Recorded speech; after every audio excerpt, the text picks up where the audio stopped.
በስመ አብ ወወልድ ወመንፈስ ቅዱስ አሐዱ አምላክ አሜን። የተወደዳችሁ የልዑል እግዚአብሔር ቤተሰቦች የእናታችን የቅድስት ድንግል ማርያም የአስራት የቃል ኪዳን የበረከት ልጆች የጻድቃን የሰማዕታት ወዳጆች በወደደንና ባፈቀረን በልዑል እግዚአብሔር ፍጹም ሰላም እላችኋለሁ። እንደምን ዋላችሁ? እንደምን ለይሳ ደረሳችሁ? አሜን። እንደ ኃጢአታችንና እንደ በደላችን ብዛት ሳይሆን እንደ ምሕረትና እንደ ቸርነቱ ተመልክቶ እስከ ሰዓት ያደረሰን የአባቶቻችን አምላክ ልዑል እግዚአብሔር ስሙ የተመሰገነ ይሁንልን። ዛሬ የምንማማረው በዚች በሰሙነ ሕማማት ዓርብ ጌታችን መድኃኒታችን ኢየሱስ ክርስቶስ ለኛ ለሰው ልጆች በሙሉ ምን አደረገልን፣ እንደዚሁም ደግሞ ጸሐፍት ፈሪሳውያንስ በዚህ ቀን ምን አደረጉ የሚለውን እንደ እግዚአብሔር አምላካችን መልካምና በጎ ፍቃድ አጠር አድርገን እንማማራለን። የሚያስተምረን እግዚአብሔር ነው፣ የሚመክረን እግዚአብሔር ነው፣ የሚገስጸን እግዚአብሔር ነው። እርሱ በመካከላችን ተገኝቶ የጎደለውን አሟልቶ የተጣመመውን አቃንቶ በአፈ መላእክት አርሞ ያስተምረን፣ ይመክረን፣ ይገስጸን ዘንድ የእርሱ መልካምና በጎ ፍቃዱ ይሁንልን። እንግዲህ ወደ ዛሬው ትምህርታችን ስንገባ ጌታችን መድኃኒታችን ኢየሱስ ክርስቶስ ለእኛ ለሰው ልጆች በዚች በዕለተ ዓርብ ምን አደረገልን? ይህ ጌታችን መድኃኒታችን ኢየሱስ ክርስቶስ በዚህ ቀን የከፈለልን ዋጋ፣ በዚህ ቀን ያደረገልንን ነገር በአንደበታችን ተናግረን የምንጨርሰው አይደለም። ለእኛ የተከፈለልን ዋጋ እጅግ በጣም ብዙ ነው። ነገር ግን በጥቂቱ አንስተን እንመለከታለን ማለት ነው። በሰሙነ ሕማማት ሐሙስ ዕለት ጌታችን መድኃኒታችን ኢየሱስ ክርስቶስ ሚስጥረ ቁርባንን ከመሰረተ በኋላ የደቀ መዛሙርቱን እግር ካጠበ በኋላ እንዲሁም ደግሞ ሌሎች ሚስጥራትንም ካከናወነ በኋላ በሰሙነ ሕማማት ሐሙስ 3 ሰዓት ላይ ይሁዳ ጌታችን መድኃኒታችን ኢየሱስ ክርስቶስን በ30 ብር ወይም ደግሞ በ30 ዲናር አሳልፎ ሰጥቶታል። ጌታችን መድኃኒታችን ኢየሱስ ክርስቶስ ሐሙስ ማታ 3 ሰዓት ከተያዘ በኋላ ሌሊቱን እንዴት ነበር ያደረው ወይም ደግሞ ሌሊቱን የት ነበር የሚለውን ስንመለከት ታዲያ ካህናት አለቆች ከያዙት በኋላ ጌታችንን ከያዙት በኋላ ምን አደረጉት ስንል ሌሊቱን ሙሉ ሲዘብቱበት፣ ሌሊቱን ሙሉ ሲገርፉት፣ ሌሊቱን ሙሉ ሲያሰቃዩት አድረዋል ማለት ነው። ይህንን ደግሞ በምን ላይ ነው የምናገኘው? የት ነው የምናገኘው ስንል ደግሞ በዚህ በማቴዎስ ወንጌል ምዕራፍ 26 ቁጥር 62 ጀምሮ ስንመለከት ጌታችን መድኃኒታችን ኢየሱስ ክርስቶስን ከያዙት በኋላ በአንዱ ሊቀ ካህናት ግቢ እንደወሰዱት እንመለከታለን። ከወሰዱትም በኋላ ደግሞ ብዙ ጥያቄዎች ሲጠይቁት፣ ከዛም በኋላ ደግሞ ሲመቱት፣ ከዛም በኋላ ሲዘብቱበት እንደነበረም እናገኛለን። ሊቀ ካህናቱ ተነስቶ እነዚህ ለሚመሰክሩብህ አንድ እንኳን መልስ አትመልስም እያሉ ሲዘባበቱበት እንደነበረ ማለት ነው። አስተውሉ። ሸንጎ ፊት እንዳቀረቡት ማለት ነው። ሌሊቱን በኢየሱስ ላይ የሐሰት ምስክር ሲፈልጉ እንደነበረ ብዙዎች የሐሰት ምስክሮችንም እንዳቀረቡ፣ ነገር ግን ምንም አይነት ምክንያት ላገኙበት አልቻሉም ነበር። በኋላ ሁለት ቀርበው ይህ ሰው የእግዚአብሔርን ቤተ መቅደስ አፍርሼ በ3 ቀን ልሰራው እችላለሁ ብሏል ብለው መሰከሩበት። ሊቀ ካህናቱ በዚህ ጊዜ ተነስቶ እነዚህ ለሚመሰክሩብህ አንድስ እንኳን አትመልስም አሉት። ኢየሱስ ግን የሐሰት ምስክር እየመሰክሩበት እርሱ ንጹሕ ሆኖ ሳለ፣ እርሱ ምንም በደል ሳይበድል ንጹሕ ሆኖ ሳለ እነርሱ ይህንን አደረገ እያሉ የሐሰት ምስክርን ሲናገሩ እርሱ ግን ዝም አለ። አንተ የእግዚአብሔር ልጅ ክርስቶስ የሆንክ እንደሆነ እንድትነግረን በሕያው እግዚአብሔር ስም እንጠይቅሃለን አሉት። ኢየሱስም በዚህ ጊዜ አንተ አልክ፣ ነገር ግን እላችኋለሁ ከእንግዲህ ወዲህ የሰው ልጅ በኃይል ቀኝ ሲቀመጥ በሰማይ ደመና ሲመጣ ታያላችሁ አለ። በዚያ ጊዜ ሊቀ ካህናቱ ልብሱን ቀዶ ተሳድቧል። እንግዲህ ከዚህ ወዲህ ምን ትፈልጋላችሁ? ከዚህ ወዲህ ምን አይነት ምስክር ነው የምትፈልጉት? ከዚህ ወዲህ ይሄው እየተሳደበ ከዚህ ስድብ ውጪ እርሱን ለመግደል የሚያበቃ ምን ምክንያት ነው የምትፈልጉት? እያለ ይናገር ጀመረ። እነሆ ስድቡን አሁን ሰምታችኋል አለ።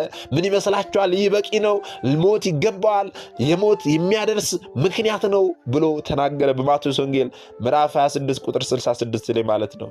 በዚያ ጊዜ በፊቱ ተፉበት፣ ሌሊቱን ሙሉ አሰቃዩት፣ ጎሰሙት። ሌሎች በጥፊ መትተው ክርስቶስ ሆይ በጥፊ መታ ማን ነው? ትንቢት ተናገርልን እያሉ ጌታችን ላይ ይስቁ ይሳለቁ ነበረ። ተራ በተራ የመቱት ማን የመታ ተናገር ይሉት ነበረ። ይህን ሁሉ መከራ ሲያደርሱበት ስለ እኔና ስለ እናንተ ብሎ እኛን ከኃጢአት ለማውጣት ሲል ጌታችን እኛን ከጨለማ ወደ ብርሃን ለማውጣት ሲል ሐሙስ ማታ 3 ሰዓት ይዘው ሌሊቱን ሙሉ እየተፈራረቁ ሲመቱት፣ ሌሊቱን ሙሉ እየተፈራረቁ ምራቃቸውን ሲተፉበት፣ ሌሊቱን ሙሉ እየተፈራረቁ ሲስቁበት ማን የመታ ትንቢት ተናገርልን እያሉ ጌታችንን ሲያሰቃዩት እርሱ ግን ዝም አለ። አስተውሉ፣ ዝም አለ። ጴጥሮስ ከቤቱ ውጪ ባጥሩ ግቢ ተቀምጦ ከሩቅ ሆኖ ይከተለው ነበረ። ጌታችን መድኃኒታችን ኢየሱስ ክርስቶስን አንክድም፣ ካንተ አንለይም፣ አንርቅም ያሉት ደቀ መዛሙርቱ ሁሉ ሸሹ፣ ተበተኑ። ጌታችን 3 ሰዓት ላይ ሲያዝ ሁሉም ተበታተኑ። ጴጥሮስ ከሩቅ ሆኖ እየተከተለው ጌታችን ምን ላይ እንዳለ፣ ጌታችንን ምን ሊያደርጉት እንደሆነ ከሩቅ ሆኖ ይከተል ነበረ። ከአጥሩ ግቢ ተቀምጦ ይመለከት ነበረ። በዚህ ጊዜ አንዲት ገረድ ወደ እርሱ ቀረበችና አንተ ደግሞ ከገሊላ ከኢየሱስ ጋር ነበር ካለችው። በዚህ ጊዜ የምትዩን ሰው እኔ አላውቀውም ብሎ በፊቱ ሁሉ ካደ። በሁሉም ፊት ጌታችንን ካደ። ወደ በሩም ሲወጣ ታዲያ ሌላኛይቱ አየችውና በዚያ ላሉት ይህ ደግሞ ከናዝሬቱ ከኢየሱስ ጋር ነበር አለች። አሁንም ዳግመኛ ጴጥሮስ ሰውየውን አላውቀውም ብሎ ለሁለተኛ ጊዜ ካደ። አሁንም ደግሞ ጥቂት ቆይቶ በዚያ ቆመው የነበሩ ቀርበው ጴጥሮስን አነጋገርህ ይገልጣል፣ በእውነት አንተ ደግሞ ከእርሱ ወገን ነህ አሉት። በዚያ ጊዜ ሰውየውን አላውቅም ብሎ አሁንም ማለ። የምትሉትን አላውቅም፣ እኔ ከእርሱ ጋር አይደለሁም አለ። አስተውሉ። ከጌታችን እጅ የቆረቡ ከጌታችን ጋር ብዙ ተአምራትን ያዩ ጌታችን ሙሉ ስልጣን ሰጥቷቸው ብዙ ነገርን ሲያደርጉ ሲያስተምሩ የነበሩ ጌታችን ሲያዝ፣ ጌታችን ሲገረፍ፣ ጌታችን ሲመታ ከእርሱ ጋር አልነበሩም። ዛሬም ብዙዎች ሲኖረን አብረውን አሉ። ኋላ ግን ስናጣ ብዙዎች ከኛ ጎን የሉም። አስተውሉ። ጴጥሮስ አላውቀውም ብሎ ለ3ኛ ጊዜ ተናገረ። ወዲያው ዶሮ ጮኸ። ጴጥሮስም ዶሮ ሳይጮህ 3 ጊዜ ትክደኛለህ ያለው የኢየሱስ ቃል ትዝ አለው። ወደ ውጭም ወጥቶ መራራ ለቅሶን አለቀሰ። ያ መራራ ለቅሶ ንስሐ ሆነው። ታዲያ ጌታችን መድኃኒታችን ኢየሱስ ክርስቶስ ሐሙስ ማታ ከተያዘ ጀምሮ ብዙ መከራ ስቃይን ስለኔና ስለናንተ ሲል ተቀበለ። ሌሊቱን ሙሉ እየተፈራረቁ ጌታችንን ሲገርፉት፣ ጌታችንን ሲመቱት፣ ጌታችን ላይ ሲዘብቱበት፣ ጌታችን ላይ ሲተፉበት አደሩ። ታዲያ በዛሬው ዕለት በዕለተ ዓርብ ደግሞ በዚህች ዕለት ጌታችንን አምላካችን ኢየሱስ ክርስቶስ የተቀበለውን መከራና ሞት የምናስብበት ዕለት በመሆኑ ይህች ዕለት ዕለተ ስቅለት ትባላለች። ለሁላችን ቤዛ ሆኖ መሰቀሉ ወይም ደግሞ ስቅለት መሰቀሉ የስቅለት ዓርብ በመባል እንድትታወቅ አድርጓታል። ይህችን ዕለት ማለት ነው። ይህቺ የሰሙነ ሕማማት ዓርብ ስቅለት ትባላለች። ለምንድን ነው ስቅለት የተባለችው ካልን ደግሞ ጌታችን መድኃኒታችን ኢየሱስ ክርስቶስ ስለኔና ስለእናንተ ሲል የተሰቀለበት ከመሰቀልም በላይ ደግሞ የሞተበት ዕለት ስለሆነ በዚህም ምክንያት በቤተ መቅደሱ የስቅለቱ መታሰቢያ አጉበር ተዘርግቶ ከርቤ እየታጠነ ስቅለቱን የሚመለከት ምንባብ እየተነበበ ማኅበረ ካህናቱም እንደዚሁ ጥቁር ልብሰ ተክህኖ በማድረግ ከምዕመናን ጋር በህብረት በስግደት በሐዘንና በለቅሶና በዋይታ ይህ ቀን ይታሰባል፣ ይዋላል። ምክንያቱም ጌታችን በዚህ ዕለት የከፈለልንን ዋጋ ያደረገልንን ነገር ስናነሳ እኛ ተናግረን የምንጨርሰው አይደለም። ከዕለተ ሐሙስ ማታ ጀምሮ እንዴት እንዳሰቃዩት የስሩጉ ሊቀ ጳጳስ ያዕቆብ ሲገልጥ እንዲህ ይላል። አቤቱ የማትደፈረውን ይሁዳ ደፈረህ አለ። በሐና ዘንድ ተሰደብክ አለ። በቀያፋም ዘንድ ተናቅክ አለ። በጲላጦስ ዘንድ ተዋረድክ አለ። ከወንበዴዎችም ጋር ተቆጠርክ አለ። ያን ጊዜ ዓርብ ክፉዎች አይሁድ እንጨት ላይ ሰቀሉህ። እኛ በዚህ ጠረጴዛ ላይ እጆቻችንን አንስተን በምናደርገው በዚህ ትምህርተ መስቀል አምሳል አለ። አቤቱ በባሪያህ እጅ ተጸፋህ አለ። አቤቱ በዘንግ በትርም ተመታህ አለ። በጦርም ተወጋህ አለ። የመረረ ሐሞትም አስተውሉ። የጌታችን የመድኃኒታችን ኢየሱስ ክርስቶስን በዕለተ ዓርብ ያደረገልን ነገር ሲናገር ቅዱስ ያዕቆብ እንዲህ አለ። ይህን ሁሉ መከራ የገለጠልን ስለ ፍቅሩ ነው። ወንጌላዊ ቅዱስ ዮሐንስም ለዚህ ነው በዓይኖቹ ያየውን ፍቅሩን ከፍቅር አባት ከኢየሱስ ክርስቶስ የሰማነውን ትምህርት ቃል በቃል አንዳች ሳይቀንስ በአድናቆትና ልብን በሚመስጥ የፍቅር ቃል የጻፈልን እንዲህ ይላል። ዮሐንስ ወንጌል ምዕራፍ 15 ላይ እኔ እንደወደድኳችሁ እርስ በርሳችሁ ትዋደዱ ዘንድ ትእዛዜ ይህች ናት አለ። ነፍሱን ስለ ወዳጆቹ ከመስጠት ይልቅ ከዚህ የሚበልጥ ፍቅር ለማንም የለውም አለ ቅዱስ ዮሐንስ። እውነት ነው። ጌታችን ስለኔና ስለእናንተ ሲል እኛን ከመውደዱ የተነሳ ነፍሱን ስለኛ አሳልፎ ሰጠ። ከዚህ የበለጠ ፍቅር ምን አለ? እርሱ ለኛ የሰጠንን ይህንን ፍቅር ደግሞ እርስ በርሳችን እንድንዋደድ የዘላለም ትእዛዝ ይህች ናት ብሎ ትእዛዝ አድርጎ ሰጠን። እርስ በርሳችን እንድንዋደድ ከሊቃውንተ ቤተ ክርስቲያን አንዱ የሆነው ቅዱስ ዮሐንስ አፈወርቅ ስለ ፍቅሩ ሲመሰክር እንዲህ ይላል። ሁሉን የያዘውን ያዙት አለ፣ ሁሉን የሚገዛውን አሰሩት አለ። ይሄው አምላክ ልጅ አሰሩት፣ በቁጣ ጎተቱት፣ በፍቅር ተከተላቸው አለ። አስተውሉ። እነርሱ በቁጣ ሲጎትቱት እርሱ ደግሞ በፍቅር ይከተላቸው ነበር አለ። በሚሸልተው ፊት እንደማይናገር እንደ የዋህ በግ በኋላቸው እየተከተላቸው ወሰዱት አለ። አስተውሉ። ሊቃነ መላእክት በመፍራትና በመንቀጥቀጥ በፊቱ የሚቆሙለትን በአደባባይ አቆሙት። ኃጢአትን ይቅር የሚለውን ኃጥእ አሉት። በመኳንንት በሚፈርደው ላይ በእርሱ ላይ ፈረዱበት። ለሱራፌል ዘውድ የሚያቀዳጃቸውን የሾህ አክሊል አቀዳጁት፣ ደፉበት። ለኪሩቤል የግርማ ልብስ የሚያለብሳቸውን ቀይ ግምጃ ለበሱት። በዛሬው ዕለት ኪሩቤል በእሳት ክንፍ ተሸፍነው በፊቱ የሚሰወሩለትን አስተውሉ። እርሱን ክፉ ባሪያ እጁን አንስቶ ፊቱን አጸፋው፣ መታው።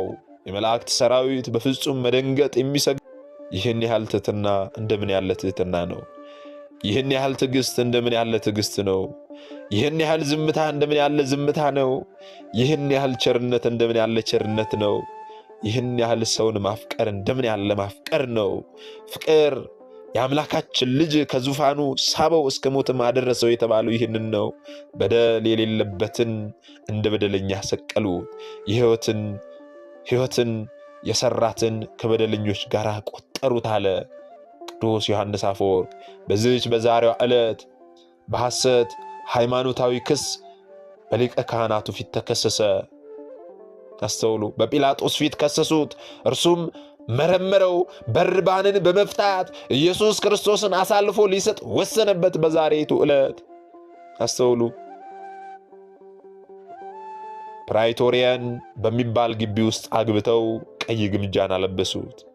የሾህ አክሊልንም ደፍተው ዘንግ በማስያዝ ዘበቱበት።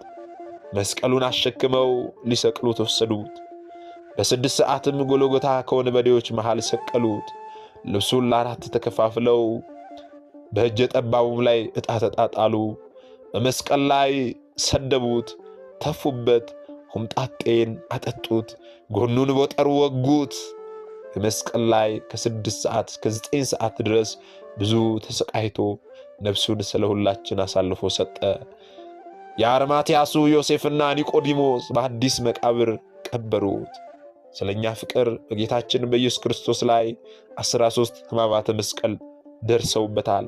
13ቱ ሕማማተ መስቀል ምንድናቸው ስንል እነዚህ ጌታችን መድኃኒታችን ኢየሱስ ክርስቶስ ለኛ የተቀበላቸው መከራዎች ናቸው። ራሱን በዘንግ መመታቱ፣ የሾህ አክሊል መድፋቱ፣ የኋሊት መታሰሩ፣ ሐሞት መጠጣቱ፣ ምራቅ በሱ ፊት ላይ መተፋቱ፣ ጀርባውን መመታቱ፣ ጎኑን መወጋቱ፣ በጥፊ መመታቱ፣ ሳዶር፣ አላዶር፣ ዳናት፣ አዴራ፣ ሮዳስ በተባሉ በ5ቱ ቀንዋተ መስቀል መቸንከሩ ጌታችን እነዚህን 13 ሕማማተ መስቀል ለኛ ሲል ተቀብሏል። ጌታችን ኢየሱስ ክርስቶስ በዚህ ዕለት በመስቀል ላይ ከ6 ሰዓት እስከ 9 ሰዓት በነበረበት ሰዓት ላይ 7 ተአምራት በሰማይና በምድር ላይ ተደርገዋል። ፀሐይ ጨለመች፣ ጨረቃ ደም ለበሰች። በቤተ መቅደስ ያለው መጋረጃ ለ2 ተሰነጠቀ፣ ተቀደደ።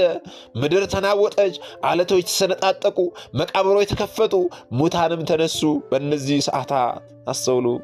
በዚህ ዕለት ጌታችን መድኃኒታችን ኢየሱስ ክርስቶስ በመስቀል ላይ ሳለ 7 የፍቅር ቃላቶችን ተናግረዋል። ኤሎሄ ኤሎሄ ላማ ሰበቅታኒ አለ። አምላኬ አምላኬ ስለምን ተውከኝ አለ። እውነት እልሃለሁ ዛሬ በገነት ከኔ ጋር ትኖራለህ አለ። በመስቀል ላይ ሳለ ማንን ነው እንደዚህ ያልነው ካልን ደግሞ ከተሰቀሉት ከሁለቱ ወንበዴዎች በቀኝና በግራ ካሉ ከሁለቱ ወንበዴዎች በመንግሥት በመጣ ጊዜ አስበኝ ያለውን ወንበዴ እውነት እልሃለሁ ዛሬ በገነት ከኔ ጋር ትኖራለህ አለው። አባቶ የሚያደርጉትን አያውቁምና ይቅር በላቸው ብሎ ይህንን የፍቅር ቃልም ተናገረ።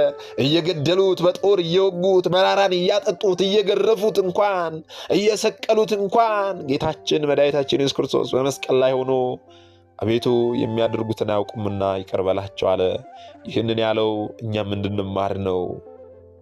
የሚገድሉንን፣ የሚሰድቡንን፣ የሚሰቅሉንንም ጭምር የሚያደርጉትን አያውቁምና ይቅር በላቸው ብለን እንድንማጸን ነው። በመስቀል ላይ ሳለ እንኋት እናትህ ብሎ እነሆ ልጅሽ ብሎ ተናግሯል። ተጠማሁ ብሎ ተናግሯል።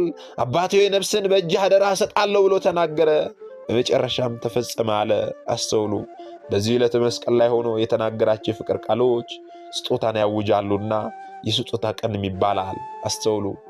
በዚህ ዕለት ጌታችን መድኃኒታችን ኢየሱስ ክርስቶስን ለሚያንገላቱት ይቅርታን፣ ለወንበዴዎች ደግሞ መንግሥተ ሰማያትን፣ ለወንበዴው መንግሥተ ሰማያትን፣ ለአንዱ ለሚወደው ደቀ መዝሙሩ ደግሞ እናቱን ለአባቱ የተወደደ መሥዋዕት አድርጎ ራሱን ለሰዎች ሁሉ ደግሞ ስርየትና ድህነትን ሰጥቷል።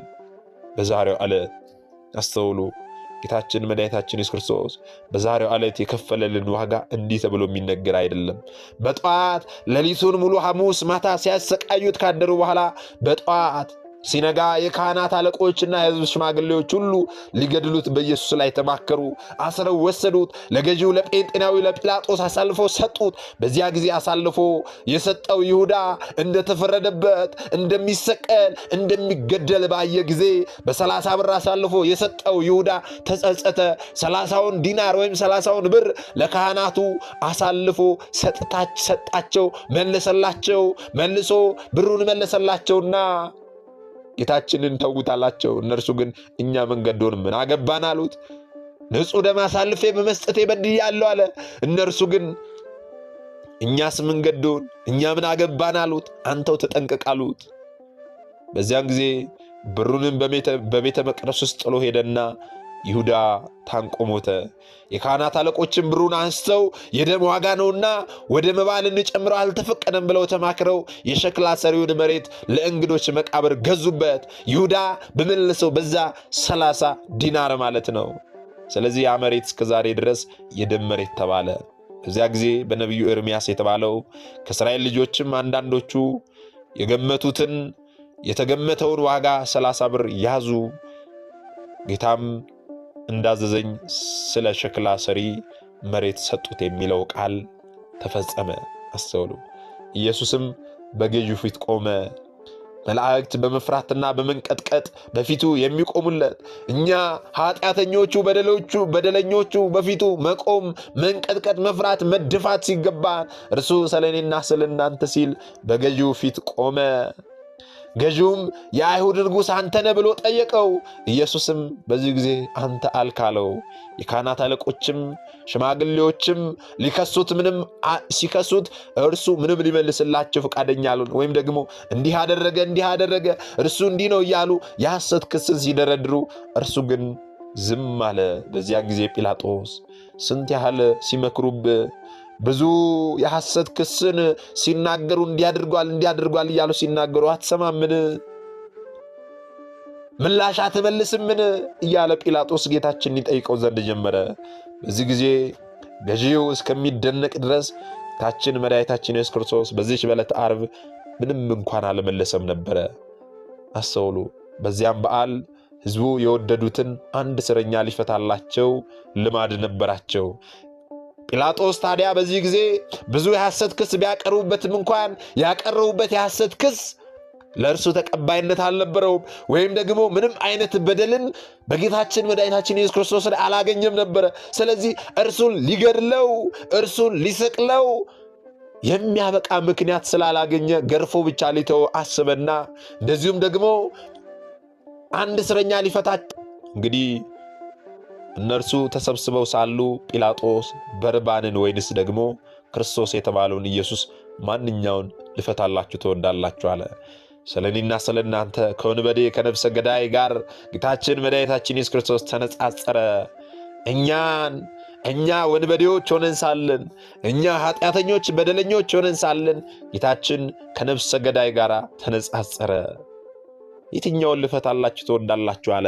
በቅናት አሳልፈው እንደሰጡት ያውቅ ነበርና፣ ምክንያቱም ምንም በደለኛ እንዳልሆነ ምንም በደል እንደሌለበት ያውቅ ነበርና ጲላጦስ የትኛውን ልፈታላችሁ ትወዳላችሁ አለ።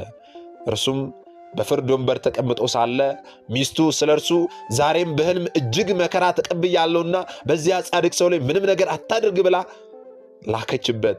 እርሱ ንጹሕ እንደሆነ ሚስቱ እንኳን በሕልሟ ተመልክታ ነበርና ጲላጦስ እርሱ ላይ ምንም አይነት ክፉ ፍርድ እንዳይፈርድ አድርጋ መልእክት ልካበት ነበረ። በዚህ በማቴዎስ ወንጌል ምዕራፍ 27 ቁጥር 19 ላይ እንደምንመለከተው የካህናት አለቆችና ሽማግሌዎች ግን በርባንን እንዲፈታላቸው ኢየሱስን እንዲያጠፋላቸው ሕዝቡን አባበሉ። ሕዝቡም ተናገሩ፣ ስቀለው እያሉ ተናገሩ። ገዢው መልሶ ከሁለቱ ማንኛውን ልፈታላችሁ ትወዳላችሁ አለ። እነርሱም በርባንን አሉ። ጲላጦስ ክርስቶስ የተባለው ኢየሱስን እንግዲህ ምን ላድርገው አላቸው። ሁሉም ይሰቀል እያሉ ጮኹ። ገዢው ምን ነው አለ። ምንድነው ያደረገው ክፋት አለ። እርሱ ምን አደረገ አለ። እነርሱ ግን ይሰቀል እያሉ ጮኹ፣ ጩኸትን አበዙ። ጲላጦስ ሁከት እንዳይጀመር ፈርቶ ሁከት ሊጀመር እንደሆነ ፈርቶ አንዳች እንዳይረባ ባየ ጊዜ ውሃ አንስቶ እጆቹን ታጠበና እኔ ከዚህ ጻድቅ ሰው ደም ንጹሕ ነኝ፣ እናንተ ተጠንቀቁ ሲል በሕዝቡ ሁሉ ፊት እጁን ታጠበ። ሕዝቡም ሁሉ መልሰው ደሙ በእኛና በልጆቻችን ላይ ይሁን አሉ። በዚያን ጊዜ በርባንን ፈታላቸው፣ ኢየሱስን ገርፎ ሊሰቀል አሳልፎ ሰጠ። በዚያን ጊዜ የገዢው ወታደሮች ኢየሱስን ወደ ገዢው ግቢ ውስጥ ወሰዱት። ጭፍራውንም ሁሉ ወደ እርሱ አከማቹ። ልብሱን ገፈው ቀይ ልብስ አለበሱት። የሾህ አክሊልም ጎንጉነው በራሱ ላይ በቀኝ እጁም መቃ አኖሩ።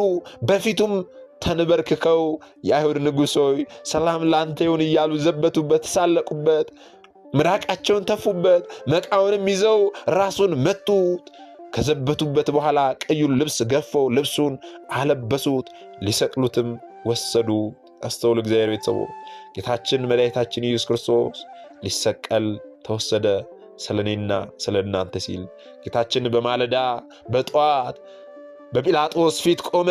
ካህንና ቀያፋ እንደዚሁ ከጲላጦስ እያሉ ከነገሥታቱ ከሊቀ ካህናቱ ፊት እያመላለሱ ከአንዱ እያመላለሱ ጌታችን መድኃኒታችን ኢየሱስ ክርስቶስን አሰቃዩት። እግዚአብሔር ቤተሰቦች፣ ታዲያ ጌታችን መድኃኒታችን ኢየሱስ ክርስቶስ ጠዋት 3 ሰዓት ላይ ስለኔና ስለ እናንተ ሲል 3 ሰዓት በሆነ ጊዜ ኢየሱስን ይዘው ይሰቅሉት ዘንድ ወሰዱት። በዚህ በማቴዎስ ወንጌል ምዕራፍ 27 ቁጥር 15 እስከ 26 ያለውን ስንመለከት ይህን እናገኛለን። የማርቆስ ወንጌል ምዕራፍ 15 ቁጥር 6 እስከ 15 ያለውንም ስንመለከት 3 ሰዓት በሆነ ጊዜ በርባንን አድኖ ኢየሱስን ይሰቅሉት ዘንድ ሰጣቸው። በሉቃስ ወንጌል ምዕራፍ 23 ቁጥር 13 ጀምሮ ያለውንም ስንመለከት 3 ሰዓት በሆነ ጊዜ ጌታ ኢየሱስን ወደ ፍርድ አደባባይ ወሰዱት ይላል። 3 ሰዓት በሆነ ጊዜ ጌታ ኢየሱስን ገርፎ ይሰቅሉት ዘንድ ሰጣቸው ይላል የዮሐንስ ወንጌል። በ3 ሰዓት ላይ ጌታችን መድኃኒታችን ኢየሱስ ክርስቶስ ተገርፎ እንዲሰቀል ተላልፎ ተሰጠ። ጌታችን መድኃኒታችን ኢየሱስ ክርስቶስን 6666 ጊዜ ገረፉት። ስለኔና ስለ እናንተ ሲል ይህን ሁሉ ግርፋት ተቀበለ ጌታችን። ሊያውም ሲገረፍ የነበረው ግርፋት እኛ በምናውቀው ጅራፍ አይደለም። ያ ጌታችን የተገረፈበት ጅራፍ ጫፉ ወይም ደግሞ የተሰራው በብረት ነው። ጫፉ ብረት ነው። አንድ ጊዜ የሰው ሰውነት ላይ ሲያርፍ ስጋን ቦጫጭቆ የሚያነሳ ጅራፍ ነው። ጌታችን በእንዲህ ያለ ጅራፍ አጥንቶቹ እስከሚቆጠሩ ድረስ ስጋው ከላዩ ላይ ተቦጫጭቆ በመሬት ላይ እስከሚወድቅ ድረስ 6666 ጊዜ ስለኔና ስለ እናንተ ሲል ተገረፈ። አወይ ጌታችን ለኛ ያየው መከራ! አወይ ጌታችን ለኔና ለእናንተ የተቀበለው መከራ! ይህ ነው ተብሎ የሚነገር አይደለም። ሌላውን ብንተው እንኳን ግርፋቱ፣ መከራው፣ ስቃዩ ብዙ ነው። እየተዘባበቱ አንዱ ሲደክመው አንዱ ሲደክመው አንዱ እያሉ አይሁዳውያን የሚሰቀል የሚገደል ሰው አይገረፍም ነበረ። ወይም ደግሞ የሚገረፍ ሰው ደግሞ አይሰቀልም። ይህ ሕግ ነበራቸው። ነገር ግን ራሳቸው ያወጡት ሕጋቸውን ተላልፈው ጌታችንን ገረፉትም፣ ጌታችንን ሰቀሉትም፣ ጌታችንን ገደሉትም። ሕጋቸውን ተላልፈው 40 ጊዜ ብቻ ግረፉት ቢላቸው እነርሱ 39 40 ይሉና ከዛ በኋላ መልሰው ደግሞ አንድ ብለው ይጀምሩ ነበር። ተሳሳትኩ እያሉ ከ40 በላይ አሳልፈው ጌታችንን 6666 ጊዜ ገረፉት። ተገረፈ። አስተውሉ። ታዲያ በዚህ በማቴዎስ ወንጌል ምዕራፍ 27 ላይ ያለውን ስንመለከት ጌታችን መድኃኒታችን ኢየሱስ ክርስቶስን ብዙ ስቃይ ካሰቃዩት በኋላ ብዙ ግርፋትን ከገረፉት በኋላ አስተውሉ፣ ሊገድሉት ሊሰቅሉት ልብሱን ገፈው ቀዩን ልብስ አለበሱት። ያስተውሉ። ሊሰቅሉትም ከዛ በኋላ ወሰዱት። ሲወጡም ታዲያ ሳለ ስምዖን የተባለው የቀሬናውን ሰው አገኙት።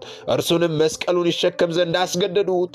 መስቀል ተሸክሞ ጌታችን እርጥብ መስቀል ተሸክሞ አስተውሉ፣ ሲወድቅ ሲነሳ ያንን እርጥብ መስቀል ሌሎች ወንበዴዎች አሉ። እነርሱ ግን የተሸከሙት የጌታችን የተሸከመውን አይነት መስቀል አይደለም። እነርሱ የተሸከሙት ቀላል መስቀል ነው፣ ወንበዴዎቹ የሚሰቀሉት። ጌታችን ግን እርጥብ መስቀል ተሸክሞ ዛሬ እኛ አይደለም እርጥብ መስቀል ከበድ ያለ ነገር ተሸክመን ምን ያህል ዳገት እንወጣ፣ ምን ያህል ቁልቁለት እንወርድ ይሆን? ጌታችንን ከዚህ ወደዛ ይገፈታተሩት፣ ከፊት ወደ ኋላ እያዳፉት፣ ያን ሁሉ ግርፋት እየተገረፈ ያንን እርጥብ መስቀል ተሸክሞ ሲወድቅ ሲነሳ ነበረ። በዚህ ጊዜ የቀሬናው ሰው ስምዖን መስቀሉን ይሸከም ዘንድ አስገደዱት። እርሱም ተሸከመ፣ አገዘው።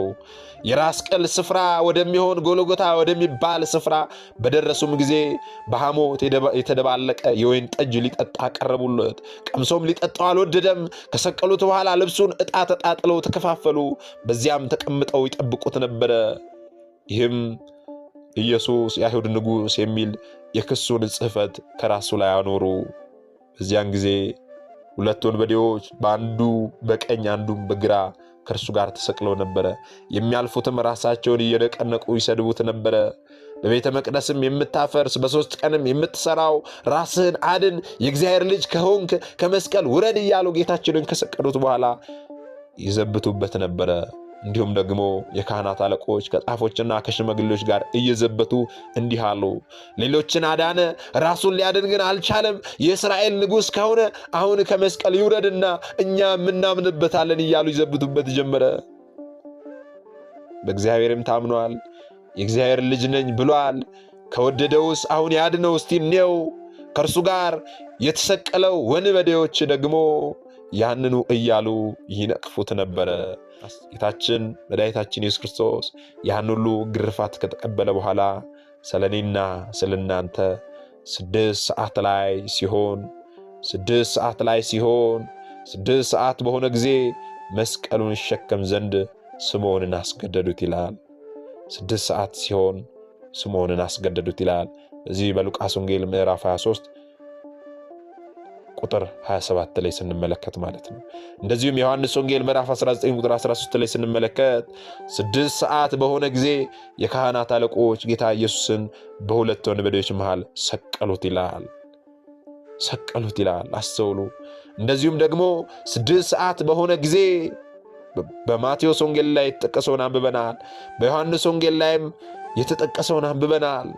6 ሰዓት በሆነ ጊዜ ጌታችን መድኃኒታችን ኢየሱስ ክርስቶስ ስለኔና እነዚህ 5ቱ ቅንዋተ መስቀል ምኑን ነው የወጉት፣ ምኑ ጋር ነው የተቸነከረው የሚለውን ስንመለከት ደግሞ ጌታችን ሳዶር በተባለው ችንካር፣ እነዛ ችንካሮች ረጃጅም የተሳሉ ብረቶች ናቸው።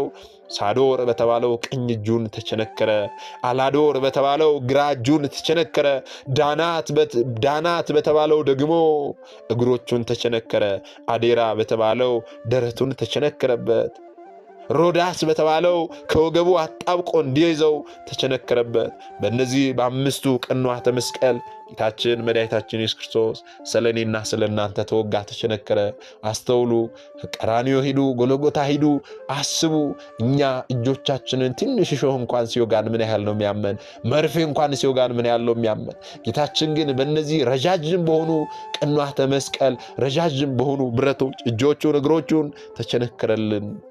አስተውሉ። ተቸነከረልን። በእነዚህ ቅንዋተ መስቀል ተቸንክሮ ጌታችን ተሰቀለ። ከ6 ሰዓት ጀምሮ እስከ 9 ሰዓት ድረስ በምድር ላይ ሁሉ ጨለማ ሆነ። አስተውሉ። በምድር ላይ ሁሉ ጨለማ ሆነ። ለምንድነው ጨለማ የሆነው ካልን ደግሞ በዚህ ጊዜ ለምንድነው ጨለማ የሆነው ስንል ፀሐይ ብርሃኗን ከለከለች። የጌታዋን ዕርቃን ላለማሳየት ፀሐይ ብርሃኗን ከለከለች። ጨረቃም ደም ለበሰች። ከዋክብትም ብርሃናቸው ነሱ። ከቤተ መቅደስ መጋረጃ ለሁለት ተከፈለ። አለቶችም ተሰነጣጠቁ። መቃብራን ተከፈሉ። የሞቱትም በዚህ ጊዜ ተነሱ። ሙታን ተነሱ። አስተውሉ።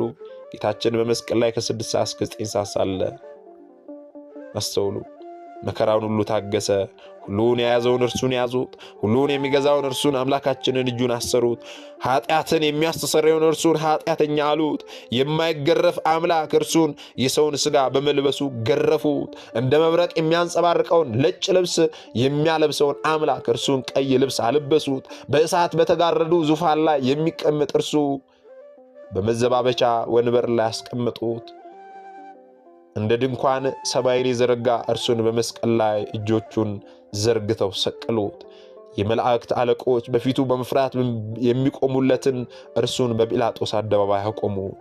በሕያዋንና በሙታን ላይ የሚፈርድ እርሱን እንደ በደለኛ ፈረዱበት። ዓለምን ሁሉ በቅጽበት የፈጠረ እርሱ በሥጋው ሞተ፣ በመለኮት ግን ሕያው ሆነ። አምላካችን መድኃኒታችን ኢየሱስ ክርስቶስ በመስቀል ላይ ሳለ ቅድም እንዳልነው ከ6 ሰዓት እስከ 9 ሰዓት በመስቀል ላይ ሳለ 7 የፍቅር ቃላትን ተናግሯል ብለናል።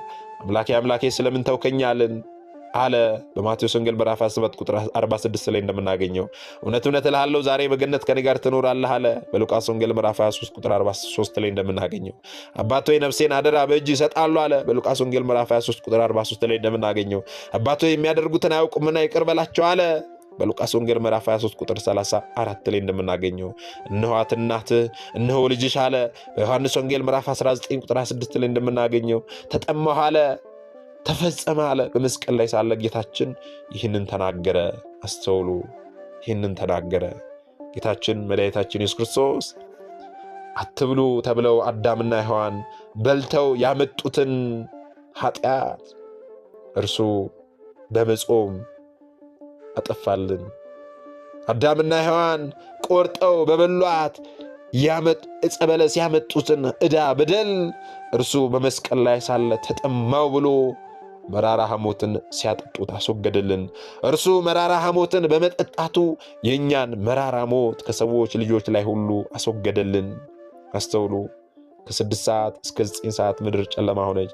በ9 ሰዓትም ታዲያ እነዚህን ኤሎሄ ኤሎሄ ላማ ሰበቅታኒ ብሎ በታላቅ ድምፅ ጮኸ።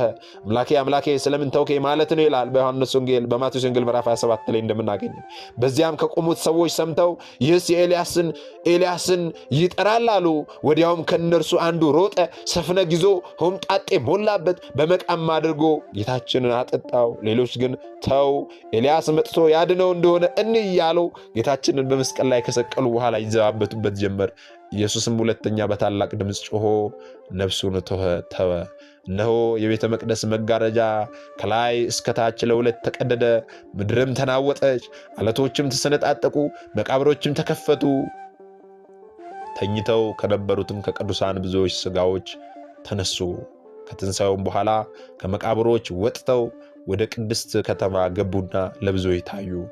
ከ100 አለቃም ከእርሱም ጋር ኢየሱስን የሚጠብቁ መናወጡንና የሆነውን ነገር አይተው ይህ በእውነት የእግዚአብሔር ልጅ ነበረ ብለው እጅግ ፈሩ።